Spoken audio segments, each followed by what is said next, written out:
tuko na vifaa mingi na kali na hatari kuliko za serikali. Wacha tuone miezi 3 mtakuwa wapi. Mnanielewa jamani? Kwa hivyo hao magaidi hao, kama wewe unawajua, kama umekaa hapa ama uko kona ile ingine na unajua uko na ndugu, uko na mzee unajua na anahusika katika vita ama kuipa mifugo na kuangaisha na kuua watu, pale Meru kuna watu 4 ambao wameuawa.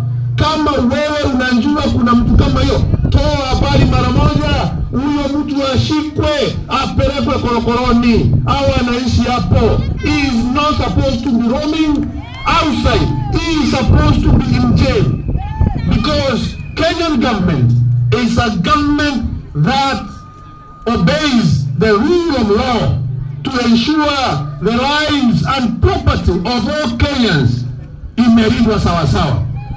Mnanielewa jamani, watu ya Isiolo? Mnataka usalama ama mnataka mambo yende hivi? Mnataka wale wahalifu washikwe na wawekwe korokoroni au mnataka mwe na wao hapa? Si washikwe? Washikwe. Ndio. Hiyo ndio maana rais wetu kupitia serikali yake akahakikisha kwamba atalinda mali ya watu ya Meru, watu ya Isiolo, watu ya Samburu na vile vile watu ya Laikipia. Na kona ile ingine vile vile kama ni Turkana ama ni wapi, kuwe na hiyo maneno ya kuipa mifugo ama Baringo. Serikali ya mheshimiwa rais iko ngangari, iko na vifaa, iko na wajeshi, iko na polisi ya kuhakikisha kwamba usalama wetu